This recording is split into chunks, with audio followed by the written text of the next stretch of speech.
So now we are back to our wonderful venue, and we are privileged to have Glenn Kessler from Washington Post, the fact checker at the Washington Post, here us today to share his efforts to find whether the American public believes the truth or the President Trump. So it's going to be a really fruitful conversation, talk from Glenn. So thank you so much for doing this. Okay. Please to the stage. Thank you. Thank you. Thank you very much. I'm with the Washington Post. I have run the fact checker for the Washington Post for more than 8 years. The fact checker at the Washington Post was started in 2007 as a temporary election feature. It kind of went on hiatus after the Obama won. And then the Post realized they'd made a mistake and they really should have a permanent feature. And so in early 2011, they asked me to revive it and start it up again. And for many years, it was just me. I now have a staff that includes also another reporter, as well as a video producer who also does reporting, and also now a second video producer. I should note that our videos have become more popular than our written fact checks. We get about 5 times more views of our videos than of our written fact checks. So our rating system is Pinocchio's. Presumably most people are familiar with it. 4 is a whopper. That's the worst rating you can get. We also have a Geppetto check mark for true statements, though we tend to reserve it for statements that are unexpectedly true. Now, President Trump has certainly earned more than a few 4 Pinocchio ratings. My experience is that a typical American politician ends up getting about 10 to 20% of their claims rated as 4 Pinocchios. Barack Obama was like 15%. I think Hillary Clinton was 15 or 20%. Donald Trump gets 4 Pinocchios more than 70% of the time, which is really unusual. Now, we don't write fact checks to influence the behavior of politicians. We write them to inform readers. But the Pinocchios in Washington have a lot of power, and politicians really dislike getting them. And in fact, this guy is obsessed with our Pinocchios. So here's just a selection of how he talks about it. The fake media. They never correct me, because it's true.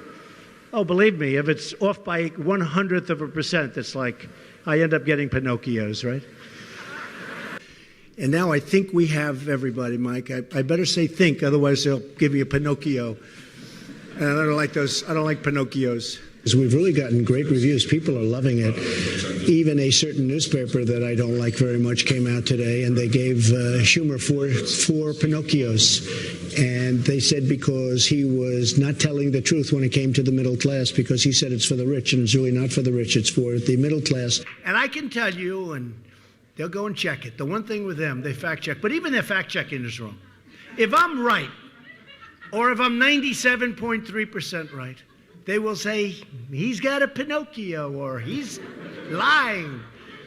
Oh, they are bad people. Nobody's ever challenged it. Maybe they have. Who knows? I have to always say that, because then they'll say they did actually challenge it. And they'll put then they'll say, he gets a Pinocchio. So maybe they did challenge it, but not very much. They never question me on that. They want to. Because, they say, I'd like to give him a Pinocchio, 4 Pinocchios. They never question me on that. If I would have said that during the campaign, oh, they would have given me a hard time. They would have said, Pinocchio, they do the whole thing. They said he gets a Pinocchio for that. They said he gets, Phil, you hear that? I said Rolls Royce, and they said, no, he doesn't. They got me, Phil, they got me.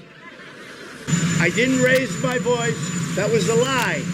What you should do is give them Pinocchios, because if you ask Mike Pence and you ask Kevin McCarthy, you ask anybody in the room, they will say, Because I know if I do that, you're going to report it. But you guys report it anyway because you're fake news. But let me just tell you something. Yeah.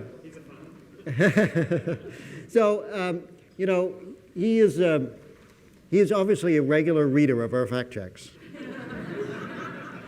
But by the way, I meant to say, I have 30 minutes here. I'm not going to take all that time with my presentation because I want to encourage like a dialogue and questions.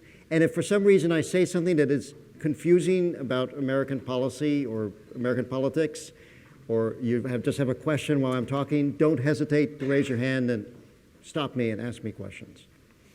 Anyway, but the problem with Donald Trump is that even when he's fact-checked, even when he gets Pinocchios, he just keeps saying the same stuff. We're building the wall. It started. And we started the wall. It's doing well. Including the building of the wall, which we started, but we should build it at one time. It's the biggest reduction in taxes in the history of this country. It's the biggest tax cut in American history. This is the largest tax cut in the history of our country. The biggest tax cut, biggest reform of all time. So both those statements are totally wrong. You know, that explained, so he was just talking there about, he passed the biggest tax cut in U.S. history. The White House never explained to us why he made that claim. They just wouldn't answer. It's possible that he thinks he's taking like the raw number of the, you know, the total amount of taxes that were cut, but his tax package also included tax increases. So, you know, when you're fairly when you're fairly comparing tax cuts over time, you have to look at the total reduction in taxes. And the best way to do that is by a measure of the gross domestic product, what percentage. When we looked into it, the Trump tax cut ranked 8th in the last 100 years, not first. We've done that fact check. Factcheck.org did that fact check. PolitiFact did that fact check. Yet he keeps saying it over and over again. And in terms of the wall, another one of his favorite things, he's not building his wall.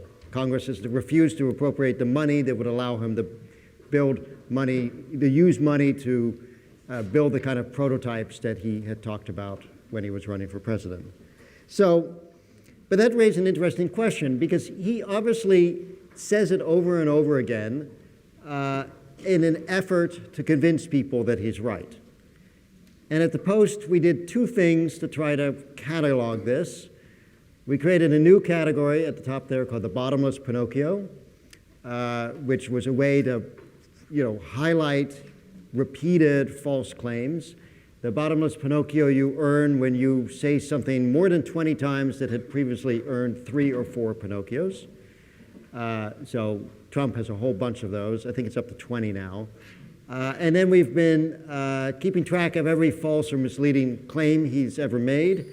You know, I had to submit the slides earlier. So actually the number now is 10,796. So he does about 500 false or misleading claims a month. And again, a lot of these are repetitive. So you wonder, you know, is it having an impact? So I've got together with the Washington Post pollsters. So even though I'm a relatively small fact-checking team, we are part of the Washington Post. And so there are lots of resources there, and the Washington Post has just about the best pollsters in the United States. They have an A+ rating from the website 538, which ranks pollsters. So this was our idea. You know, did Americans believe some of his most repeated falsehoods? We tried to come up with blind statements that were unassociated with Trump. We mixed in some claims made by Democrats. We included a true Trump statement. In all, it was about 18 pairs of statements, opposing pairs of statements. And it was a little over 1,000 interviews in a random nationwide sample. And I'll run through some of these. I won't show them all, but this is kind of how it was framed. The person was asked, which is correct? Construction has begun on a wall along the U.S. border with Mexico, or there is ongoing repair of fencing along the U.S. border with Mexico, but no wall is being built. The 2017 tax cut passed by Congress was the largest tax cut in U.S. history, or Congress has passed larger tax cuts than the 2017 tax cut. We tested claims about the separation policy there. Either was it required by U.S. laws, which is what Trump says always, or it was not required, meaning that it was actually administration policy. Some of the other ones, we tested global warming. Has the global temperature been increasing because of natural causes, not human activity? Or is it mainly because of human activity? Russia did interfere or did not interfere in the election. And there was evidence, this is another common claim that Trump makes. He's always saying that it's very upsetting to him that Hillary Clinton got more popular votes than him. So what he explains that by saying she only won the popular vote because there were millions of fraudulent votes cast by illegal immigrants or bogus reporting. So we tested that. Or there was no evidence of widespread voter fraud. And then these were some of the Democratic claims we tested. Because there's some Democrats running around, such as Alexandria Ocasio-Cortez, had said the unemployment rate had fallen mainly because people were working 2 or 3 jobs. And then we tested that against, no, it fell because more people have found work. The guns are a major issue in the American political system, and a very common talking point by Democrats is that 40% of the guns are sold without background checks. The opposing question we asked was really about 15%. And then the last one, this is a very common statement made by Democrats, that there are more people in prison for selling and possessing marijuana than for all violent crimes. And then we have the opposite. So here's what happened. The check mark, excuse my primitive PowerPoint skills, the check mark indicates the correct answer. So you can see 51% knew that there was no wall being built along the border. I mean, so this is Trump's most repeated claim. He says it over and over and over again, and yet 51% of Americans said there was just, fencing on the border. The tax cut, you can see that one, I put a note, 46% were unsure. It may have been a little too obscure for the actual fact for most Americans or most of our people we surveyed, but still it's significant that this, again, is one of his most repeated claims, that he passed the biggest tax cut in U.S. history, and yet only 24% of people surveyed said that was correct. The family separation policy, you can see a majority, or more people said that it was not required by U.S. law. So global warming, he goes around saying it's a hoax, and there's a significant, 65% of the people surveyed said, no, global warming is because of humans. It's not a hoax. Russia tried to interfere with the election, substantial majority. In terms of widespread fraud, again, far more people did not believe the Trump talking point. Now, interestingly, when we looked at the Democrats,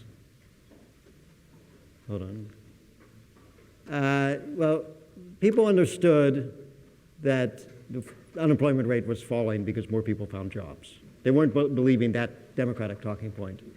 They were basically split on whether the correct answer was 15% of guns are sold without a background check.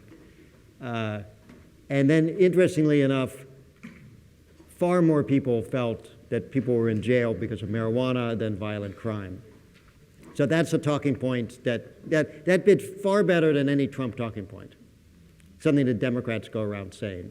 Oh, I'm sorry. No problem. Glenn, was it difficult for you to find Democratic claims were not true? Well, we spent, no, I mean, we fact-checked lots of them. What we wanted to find was the Democratic claims that had gotten some wide circulation. And part of the problem, at least until recently, was that the Republicans had control of all levers of government, and so Democrats, their voice was kind of muted, and so things they said didn't get wide circulation. So we wanted to look for things that were out there that people talked about that people would have heard about, because there were lots of obscure Democratic claims we had fact-checked, but no one heard about it. But these were pretty common things. Glenn? Yeah. I just make sure I'm understanding this right. These are very interesting. And so the previous slide, those Republican respondents? Just a second. Can we have the mic because we're live? Oh, sorry.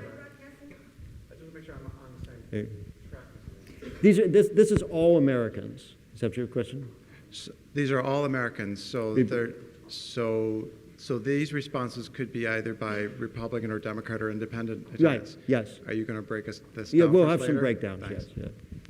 I'm sorry. There's one person in the back there. Yeah. Well, I said I could be if people were interrupted. I was fine with being interrupted. Yeah.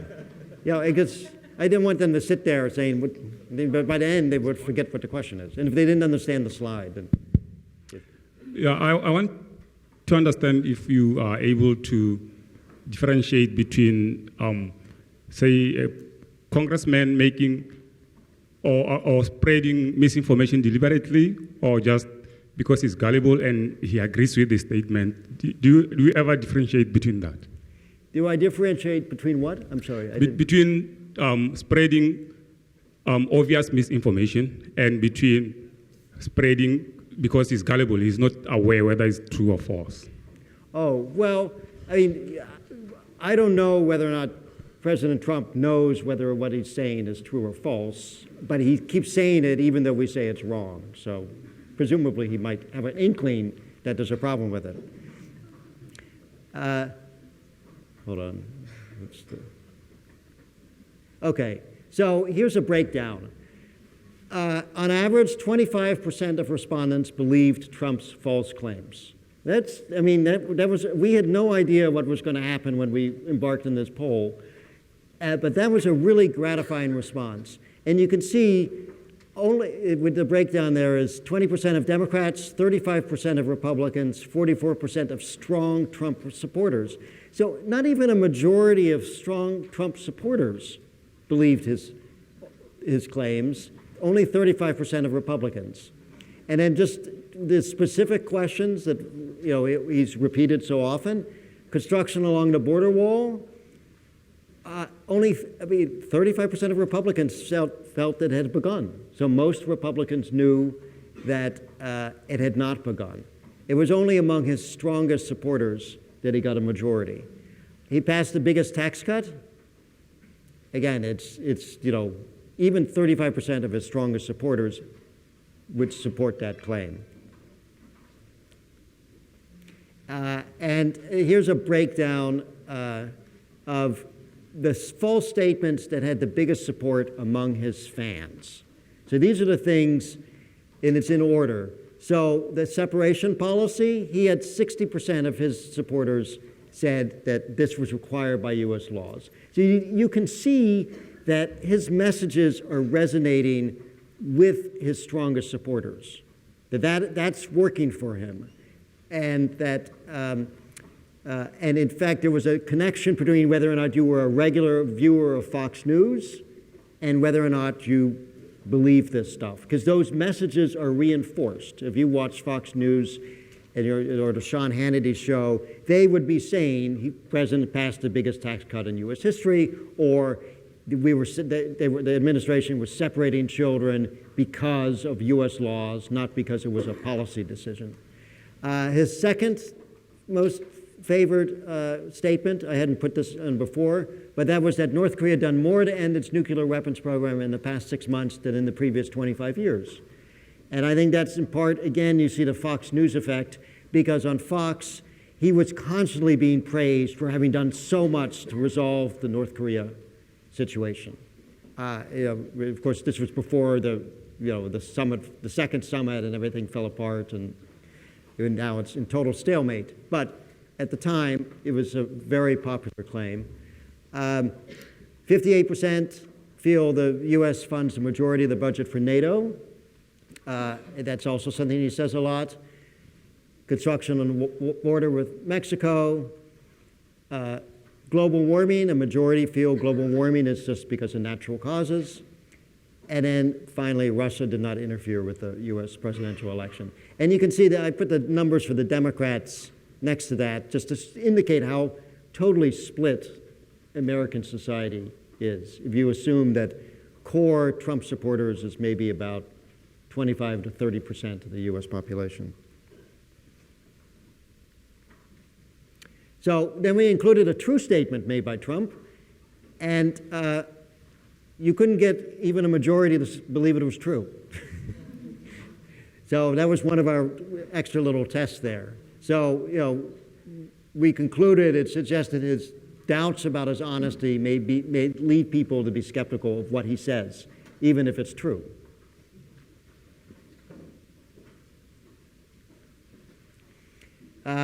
And then this was to me, this was the most interesting finding in the poll, because there was a 2007 AP poll where they asked Americans, was it extremely important for presidential candidates to be honest?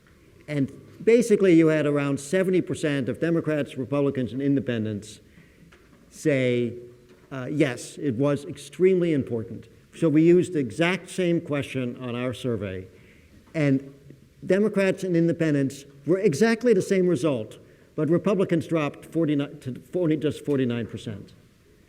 I mean, that's, it's a 22 percentage point drop, and that indicates that Republicans realize he's not telling the truth.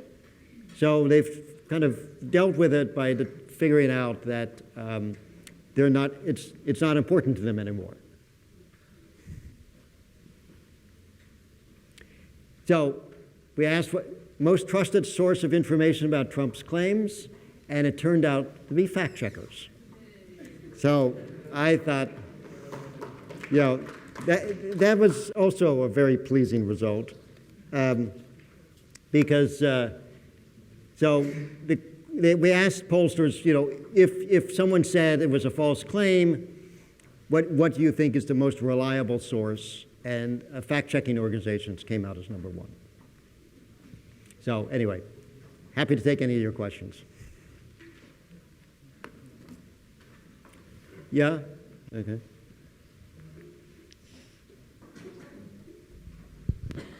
Hi, Glenn. Saurabh Shukla from News Mobile Fact Checker.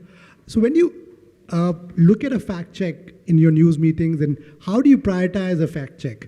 How do you decide that this is going to be the first one we'll do, fact check a Republican or a Democrat? How do you do that? Well, at heart, what we try to do with the fact checker is that it's a policy column. It's a venue to talk in depth about difficult policy issues. So, and so we look for variety, and we look for things that would give us an entree to write deeply about particular policy issues, because the concept is that if you're a regular reader of the Post fact checker, you'll come away with a better understanding of tax policy or healthcare policy or foreign policy. And we look for things that are in the news, try to catch the wave of interest. So if there's a gun shooting, we might do a whole flurry of gun fact checks, and in part because that's what people are talking about.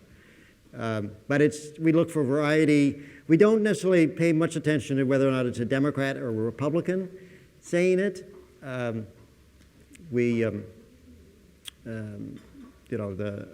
fact, I forgot one small thing I was going to say.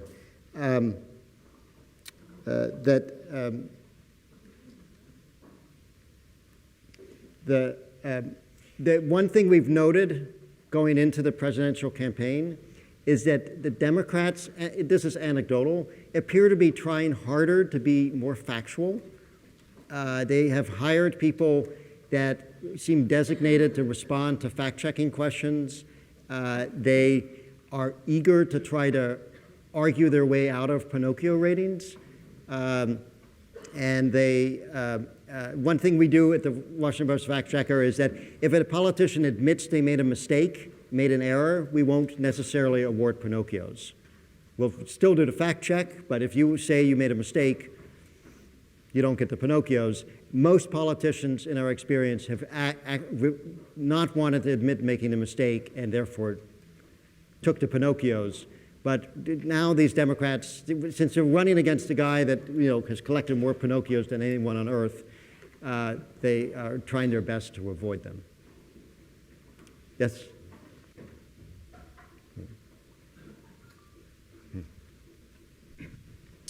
No, thanks very much. I really like the research.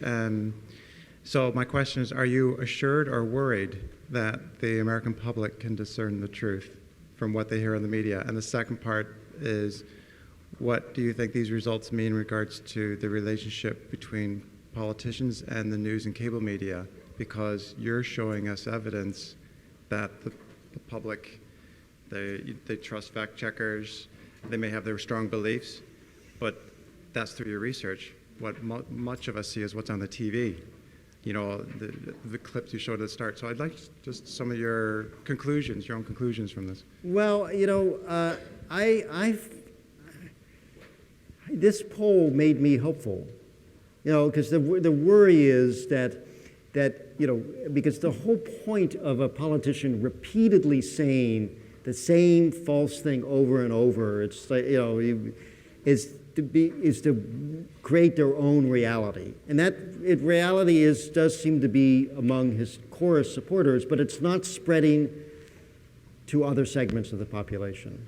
So, and the other thing you should note is that it's not like it's really working for Trump. His approval rating has never gotten much above 40%.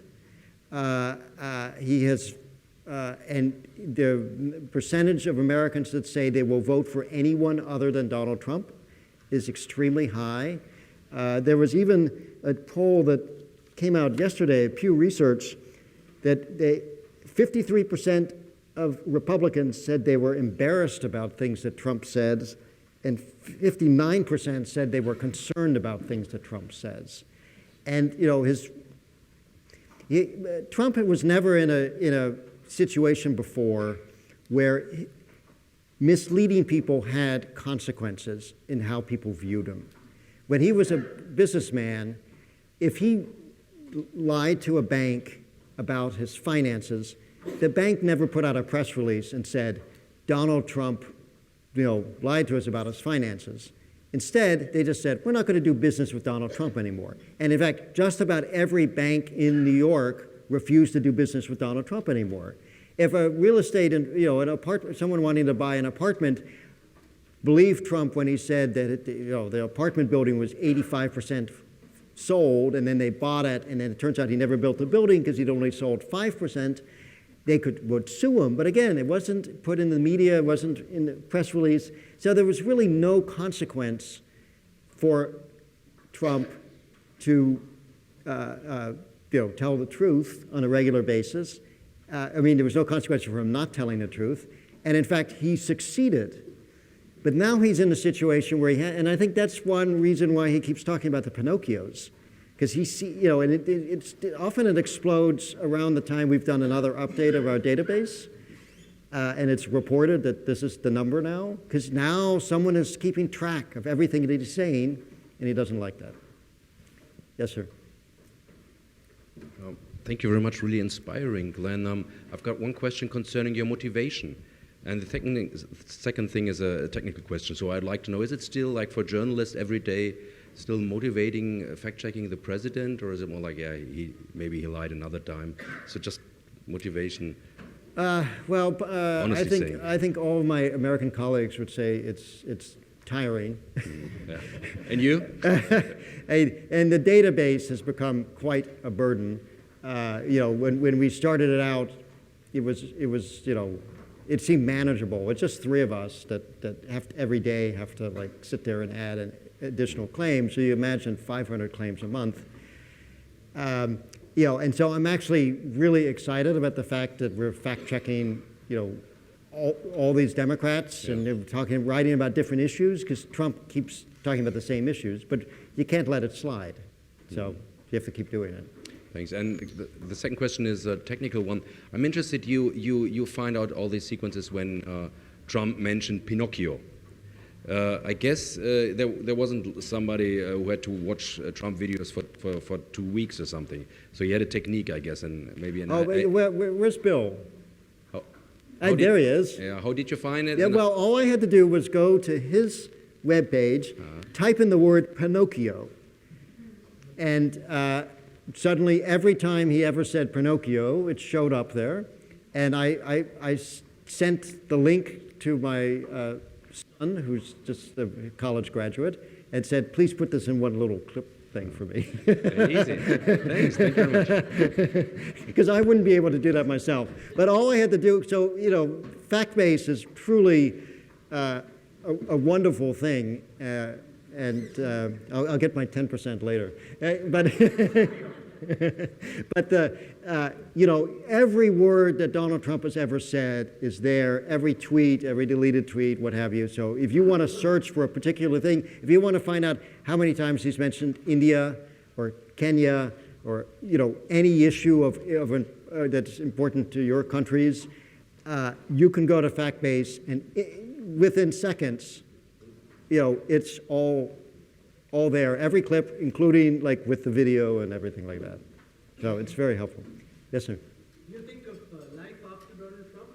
The biggest source of fake news out of the picture, and with the Washington Post, they're suddenly getting bored. We had life before Donald Trump.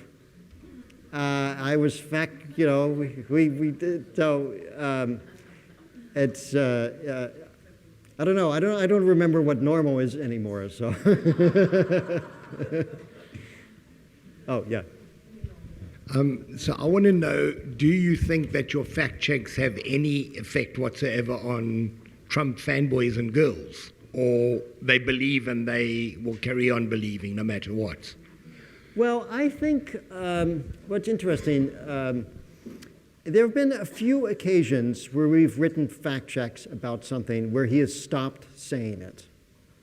There was one instance, something about, it had to do with the way he was talking about a particular economic statistic that he got completely wrong. And we're online, for most of our fact checks, but we have one fact check that we print in the Sunday paper every week. And that fact check appeared that Sunday, and then he never said it again.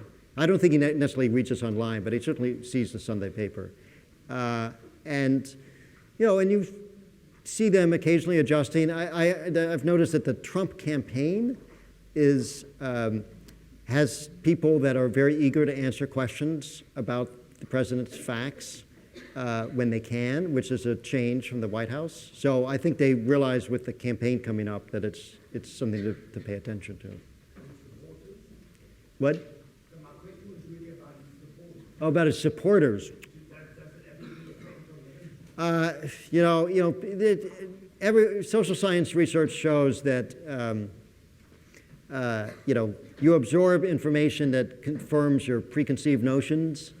So judging from some of the emails I get from Trump supporters, I don't think those fact checks are necessarily reaching them. Yep. I sense there's one last quick question. We're going to be drowned in the Oscars applause.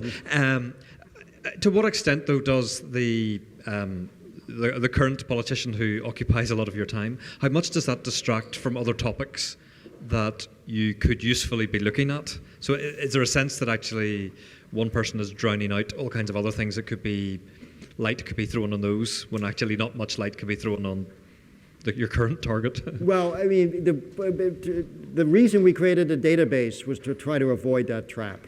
So a lot of times Trump will say something and we'll just say, we'll just put that in the database. We're not going to waste a fact check on that.